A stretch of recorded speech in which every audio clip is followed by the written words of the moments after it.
औज़ुबिल्लाहिमिनश्शैतानिर्रजीम बिस्मिल्लाहिर्रहमानिर्रहीम। अस्सलाम वालेकुम दोस्तों आज हम चक 5 फैज़ के एरिए खूह थईमा वाला पे पहुँचे हुए हैं, जहाँ पर 1 एकड़ फसल कद्दू की लगी हुई है। और मार असगर थईम ने वो फसल लगाई है। उन्होंने ये फसल कब लगाई थी, उन्होंने क्या क्या मेहनत इसके ऊपर की है, उनसे हम पूछेंगे और मुकम्मल मालूमात लेकर आपसे शेयर करेंगे कि इनके कद्दू को क्या मसला हुआ है, क्या रहा है और क्या होगा। और इस टाइम जो हालिया बारिशें हुई हैं उसकी वजह से कोई मसला तो नहीं आया। तो वो हम उनके बेटे खुर्रम शहजाद से पूछते हैं कि हमें बताएं कि उनको कोई मसला मसाइल कद्दू की फसल में पेश आया है या नहीं आया, या वो फसल कैसे तैयार कर रहे हैं और उनका कितना तजर्बा है फसल तैयार करने में, उन्होंने किले में कितनी खेलें निकाली हैं और उन्होंने कितने फासले पर बीज लगाया है। तो ये मुकम्मल डिलेट हम जो है ना खुर्रम शहजाद से लेकर आपसे शेयर करेंगे। जी तो दोस्तों हम खुर्रम शहजाद के पास पहुँच आए हैं, उनसे हम कद्दू के बारे में मालूमात लेते हैं। अस्सलाम वालेकुम बेटा। वालेकुम अस्सलाम। बेटा आपने ये कद्दू कितना लगाया हुआ है, कितने एकड़ पर है? 1 एकड़ लगाया हुआ है। 1 एकड़ पर लगाया हुआ है। अच्छा, आपने ये कद्दू फर्स्ट टाइम लगाया है या इससे पहले भी आप ये फसल लगाते आ रहे हैं? 1 साल पहले भी ये काश्तकारी की है ये। अच्छा जी यानी कि पहले भी आप ये कद्दू काश्त कर चुके हैं? जी जी। अच्छा बेटा, आप हमें ये भी बताएं कि आपको ये जो कद्दू लगाया हुआ है इसका पानी नहर का लगाते हैं या कि यहाँ पर कोई ट्यूबवेल है, ट्यूबवेल का पानी लगाते हैं? नहीं सर नहीं, ये ट्यूबवेल का लगाते हैं, साफ़ सुथरा पानी होता है। अच्छा जी। अच्छा, इसने आप इसकी डेट बताएं कि आप जब काश्त हुआ था ये? जी 5वें महीने की 5 तारीख को लगाया था। 5वें महीने की 5 तारीख को। दोस्तों इन्होंने 5वें महीने की 5 तारीख को लगाया था। आप ये बताएं, आपने 5 मई को ये कद्दू काश्त किए थे, जी। तो इसकी अब तक आपने कोई चुनाई वगैरह भी करवाई है, कोई अर्निंग आई है इसकी? नहीं सर नहीं, अभी तक तो नहीं है। अभी तक नहीं आई, यानी कि 3 महीने की फसल होगी और अभी तक आप कह रहे हैं कि हमने एक चुनाई भी नहीं करवाई? नहीं सर नहीं, बिल्कुल नहीं हुई। तो दोस्तों बात वही आ रही है, गर्मी ज़्यादा होने की वजह से पॉलिनेशन का अमल सही तरह नहीं हो रहा, जिसकी वजह से इसके ऊपर फल कामयाब नहीं हो सका। तो बेटा आप हमें ये भी बताएं, जो आप इसको पानी लगाते हैं जी। कितने दिन के वक्फे से लगाते हैं और कब कहाँ से नहरी पानी होता है या ट्यूबवेल का पानी लगाते हैं? सर ट्यूबवेल का पानी लगाते हैं, 4 दिन के बाद लगता है। अच्छा जी, पानी का खर्चा 2000 रुपये घंटा है पानी। 2000 रुपये जी। अच्छा अच्छा, इसके ऊपर आपने कोई स्प्रे वगैरह भी की है? जी जी 8-9 स्प्रे कर चुके हैं। अच्छा जी। तो ये जो आजकल बारिशें हुई हैं, पिछले दिनों में बेशुमार बारिशें हुई है हमारे इलाके में, तो उसकी वजह से ये जो गंद हो गया है, आप इससे भी कुछ परेशान होंगे? जी जी, घास वगैरह हो गए, बेलें छुप गई हैं। दोस्तों ये हमारे परेशानी है। हाँ दोस्तों, ये हमारे 5 फैज़ के एरिया में पिछले हफ्ते बारिशें रही हैं, तो उसकी वजह से बेड के ऊपर बेशुमार घास जड़ी बूटियाँ हो गई हैं, जिसकी वजह से वो कद्दू की सही फल की तरफ नहीं आ रही और ग्रोथ भी नहीं कर पा रही। ज़ाहिर बात है, जब जड़ी बूटियाँ हो जाएं फसल में तो वो खुराक में भी हिस्सा ले लेती हैं, तो खुराक की भी कमी है इसको। बेटा आप इस तरह करें, इसकी ना आप इसकी गोडी करवा कर ना इसके खेलों की, तो इसको आप फ़िलहाल अभी पोटाश दें। जी जी पोटाश दें। अच्छा दूसरी बात ये आप बताएं हमें, ये जो आपने खेल लगाई है, बेड और खेल, यानी कि इनका दरमियानी फासला आपने तकरीबन कितने फीट का रखा है? 15 फुट का रखा है। 15 फुट का रखा है। अच्छा, जब आपने कद्दू काश्त किया था, कद्दू की जब जर्मिनेशन हो गई थी मुकम्मल, तो इसकी शाख तराशी की जाती है, जी जी वो आपने की थी? जी जी। यानी कि जो पहली शाख होती है या दूसरी शाख होती है उसको प्रूनिंग करनी पड़ती है, उसको काटना पड़ता है? नहीं, वो नहीं की थी ना, पिछले साल की थी ना अब की है। बेटा वो लाजमी करनी पड़ती है, क्योंकि जो पहली शाख होती है ना, इसकी पहली जो बेल जा रही होती है, उसके ऊपर फल बहुत कम लगता है। जब आप ये बेल जा रही है उसकी आप यहाँ से कटिंग कर देंगे, पीछे से वो नई बेल निकालेगी, नई शाख निकालेगी, उसके ऊपर फल बेहतरीन आएगा और कामयाब फल होगा। ये भी आपसे मिस्टेक हुई है, बहरहाल नेक्स्ट टाइम आप इंशाल्लाह ये याद रखेंगे। अच्छा, इसका आप ये बताएं, ये ज़मीन आपकी अपनी है या आपने ठेके पे ली हुई है? नहीं सर, ये अपनी है, खुद की है। अच्छा, इसी में काश्त की हो।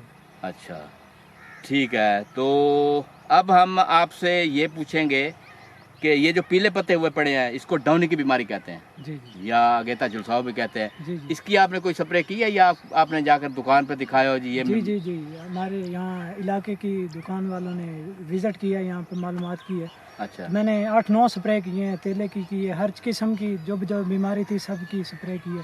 सही है। तो गर्मी की वजह से कोई अमल नहीं। तो ये अपने अपने इलाके की बात होती है। हमने कुछ ऐसे इलाके भी देखे हैं जहाँ पर माशाल्लाह बहुत ज़्यादा अर्निंग आ रही है कद्दू के ऊपर। उन्होंने बड़ा मेंटेन करके रखा हुआ है, साफ़ सुथरी उन्होंने खेलें बनाई हुई हैं, उसमें कोई जड़ी बूटी नहीं है।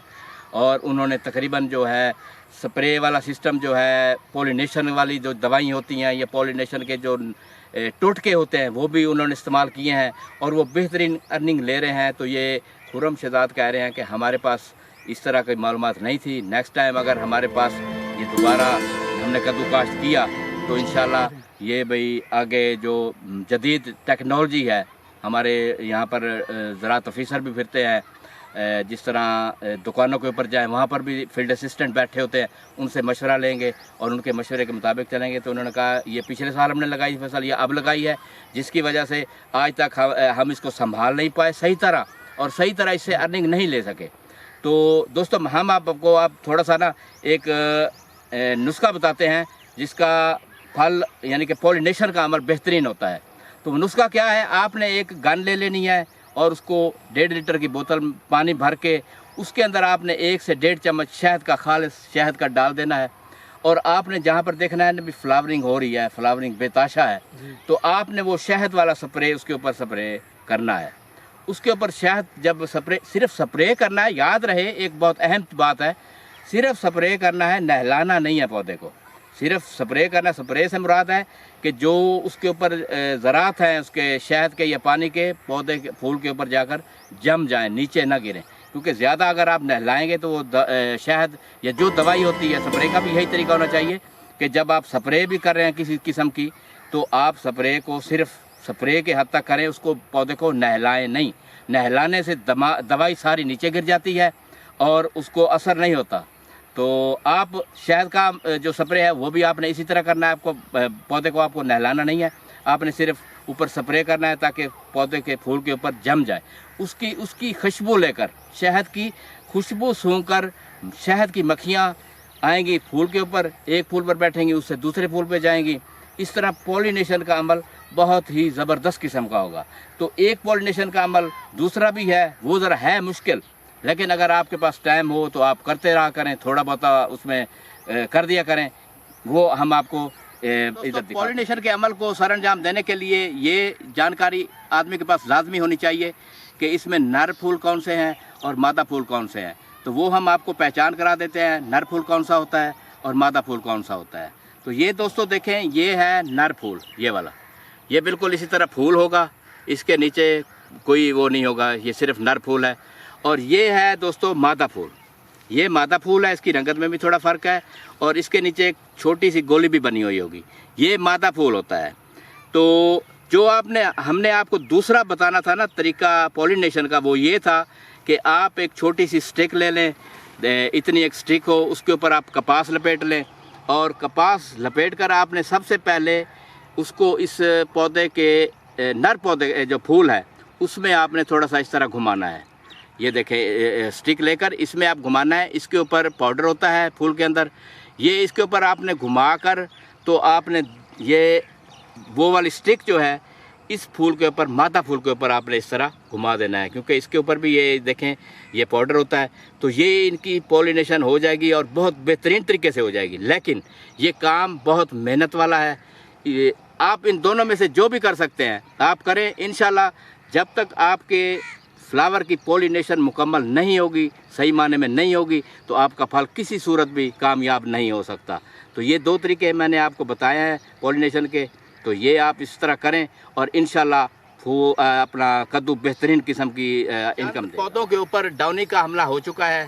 खुर्रम बेटा, ये डाउनी की बीमारी होती है, ये पत्ते पीले हो रहे हैं, ये पत्ते पीले होंगे और इस तरह जल कर ये खुश्क हो जाएंगे और ये तकरीबन आपके पूरी बेल को ये बीमारी लग जाएगी और एक टाइम आएगा कि आपकी बेल भी ख़त्म हो जाएगा। आप ये पता ले जाकर अपने करीबी किसी अद्वियात वाली दुकान है जो पेस्टिसाइड वाली, उसके ऊपर आपको ये पता दिखाएं और उसे कहें कि ये बीमारी है, वो फ़ौरन कहेंगे ये डाउनी है। तो आप इसकी अभी आप आकर इसकी स्प्रे करें, क्योंकि अभी ये 1-2 पौधों को लगी हुई है। जिस तरह ये आपके मुकम्मल एकड़ में फैल गई तो ये आपकी फसल खत्म। दोस्तों, अगर ठेके का हिसाब लगाया जाए तो तकरीबन 80,000 रुपया 6 माह का ठेका बनता है। चौथे दिन इसको पानी लगता है और 1 घंटा 2000 के हिसाब से है। तो आप देखें इसके ऊपर पेस्टिसाइड स्प्रे भी इन्होंने किए हैं, इन्होंने पानी भी लगाया है। तो ये इस टाइम इनको फसल लॉस में जा रही है, नुकसान में जा रही है। तो मैं ये कहता हूँ कि अगर ये बारिशें वगैरह ना होती या शायद इसके ऊपर जड़ी बूटियाँ ना होती और इस तरह गर्मी ना बनती तो हो सकता है इसकी अर्निंग, ये 3 माह की फसल हो चुकी है और अभी तक इन्होंने एक चुनाई नहीं करवाई। तो ये जो इन्होंने बताया है, ये तरीका जो मैंने इनको बताया पॉलिनेशन का, ये अगर तरीका कर लेते हैं तो इंशाल्लाह इसकी अर्निंग शुरू हो जाएगी, इसके ऊपर फल बनना शुरू हो जाएगा। तो बहुत बेहतरीन तरीका है। तो इसी के साथ दोस्तों हम आपसे इजाज़त चाहते हैं। इंशाल्लाह किसी और प्रोग्राम में मुलाकात होगी, लेकिन इससे पहले आपने हमारे चैनल को सब्सक्राइब करना है, कमेंट्स करना है, लाइक करना है और ज़्यादा से ज़्यादा शेयर करना है। अस्सलाम वालेकुम।